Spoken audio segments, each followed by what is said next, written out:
Few cars capture the spirit of late 1950s American design quite like the 1959 Chevrolet Impala, with its dramatic Batwing fins, ultra-low stance, and glittering chrome grille stretching across the nose. It looks less like an ordinary family car and more like a rolling piece of jet-age sculpture. But behind that unforgettable styling is an equally fascinating story, one filled with clever engineering shortcuts, last-minute design changes, and hidden details that even longtime Impala fans often miss.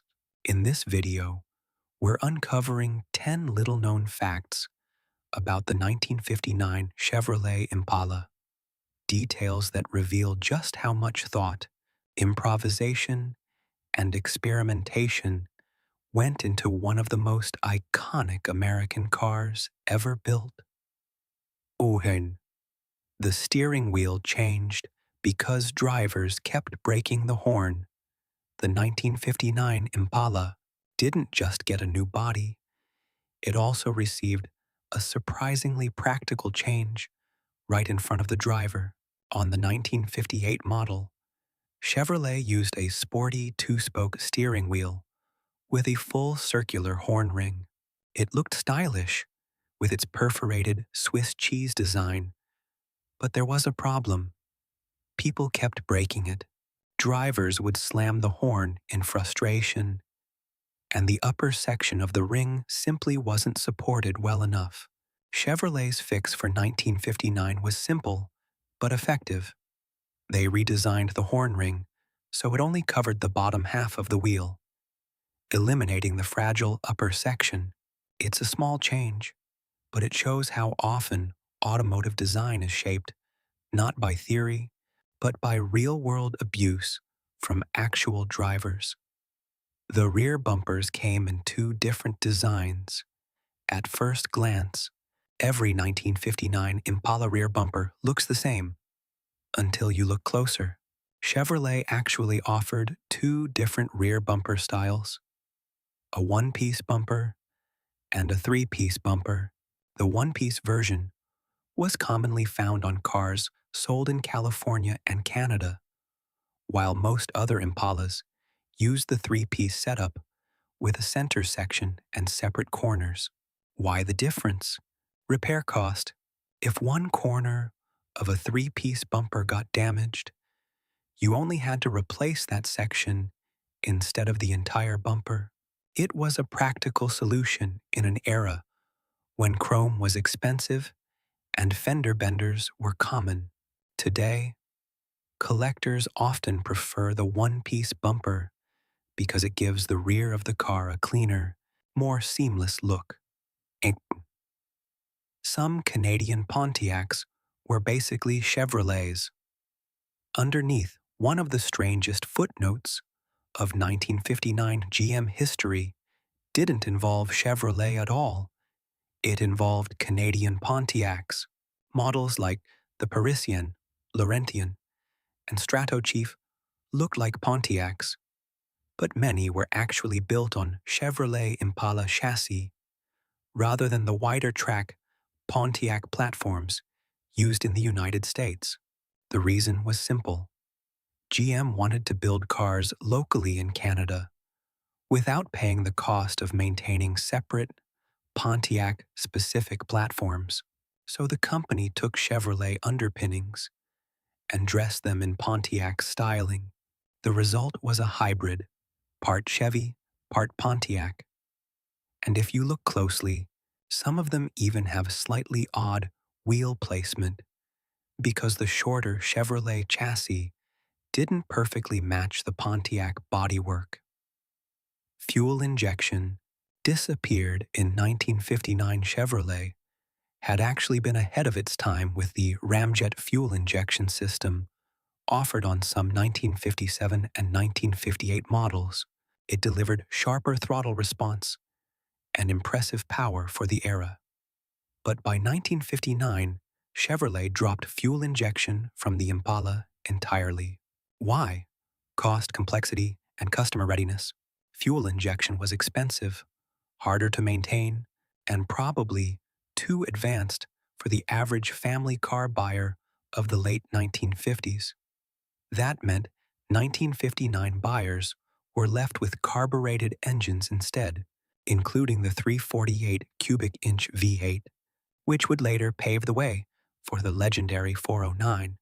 The loss of ramjet wasn't just a mechanical change, it marked the end of one of Chevrolet's boldest attempts to bring advanced performance technology to mainstream buyers. That roof vent isn't really a vent if you've ever looked at the roof of a 1959 Impala hardtop. You may have noticed a small vent-like detail near the rear of the roof. It looks functional, but the truth is far more interesting. It's basically fake.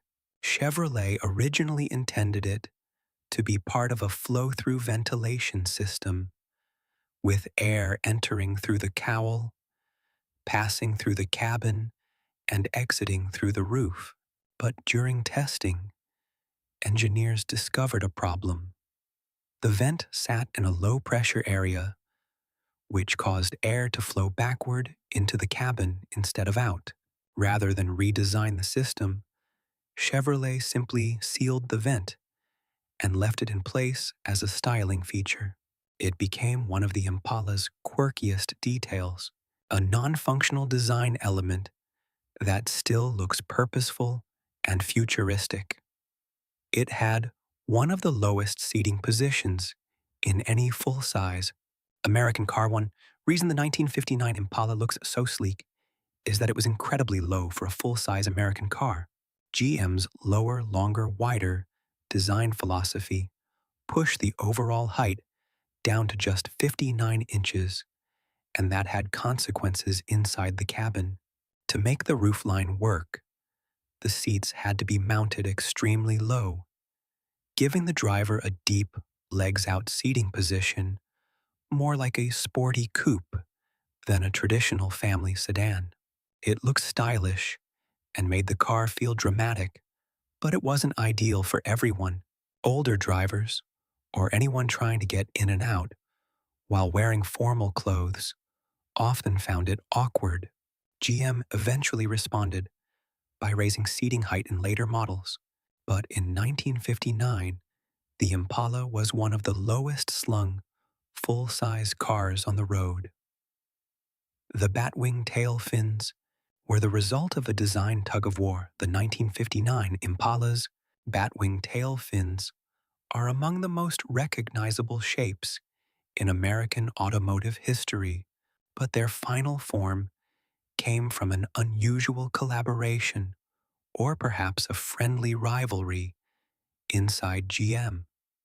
Legendary stylist Harley Earl was deeply involved in pushing the design towards something bolder, but so was Ed Cole, Chevrolet's engineering chief. According to people inside GM, both men would visit the clay models and push the tail treatment further and further, carving deeper lines into the rear quarters. It's rare to think of an engineer influencing design so directly, but in this case, it helped create one of the most dramatic rear views ever put on a production car. The result was pure theater, sculptural, excessive, and unforgettable. GM saved money by only finishing half of the tail fins. The Batwing fins weren't just dramatic, they also hid one of GM's smartest cost-saving tricks. Each fin was made from two separate metal panels, and normally the seam between them would be carefully metal finished, so it disappeared completely. But that kind of finishing was expensive, so GM made a practical decision: only fully finish the lower portion of the fins, the part people standing nearby would actually see. The upper section, which was harder to notice, was left with the seam more visible underneath. It was a brilliant little compromise between appearance and cost. Most owners never noticed, and GM saved serious money across hundreds of thousands of cars. The 1959 Impala shared much of its structure with Buick. One of the biggest secrets of the 1959 Impala is that, underneath the Chevrolet badge, it owed a lot to Buick. When Chrysler stunned Detroit with its dramatic forward-look cars in 1957, GM panicked. The company's planned 1959 full-size cars suddenly looked too bulky and outdated, so GM rushed to redesign them in record time. To save time and money, GM shared major structural components across brands, and Buick played a major role in leading the architecture. That's why the 1959 Impala shares pieces like the front doors, windshield, roofline, and floor pan with other GM full-size cars of the era. Each division got unique front and rear styling, but beneath the skin, there was a lot more commonality than most people realize. Some of the wildest Impala designs never made production. As dramatic as the production 1959 Impala already looks, it could have been even wilder. During development, GM experimented with several radical prototypes that never made it past the clay model stage. One design featured 4 vertically stacked headlights mounted near the center of the front fascia, giving the car an almost robotic look. Another explored a bizarre dual-fin rear treatment, with a second vertical fin stacked above the main Batwing design. There were also experiments with heavier body moldings, chunkier chrome, and taillight arrangements that looked closer to the 1958 model. In the end, GM rejected those ideas and settled on the cleaner, more balanced design we know today. It's a reminder that iconic design often comes from restraint, from knowing which ideas to throw away, and that's what makes the 1959 Chevrolet Impala so fascinating. It wasn't just a pretty car, it was a machine shaped by driver feedback, cost-saving compromises, design panic, platform sharing, and a constant tug-of-war between style and practicality. The Batwing fins may be the star of the show, but the real magic lies in the little stories hidden beneath the chrome. The broken horn rings, the sealed roof vents, the unfinished fin seams, and the prototypes that never saw daylight. The 1959 Impala remains one of the clearest expressions of an era when American car design wasn't afraid to be bold, theatrical, and just a little outrageous.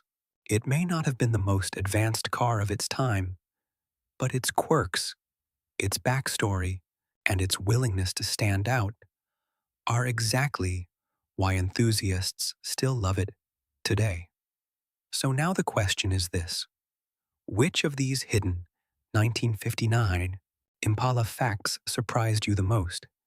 And if you had the chance, would you take one with the Batwing fins over a later 1960s Impala?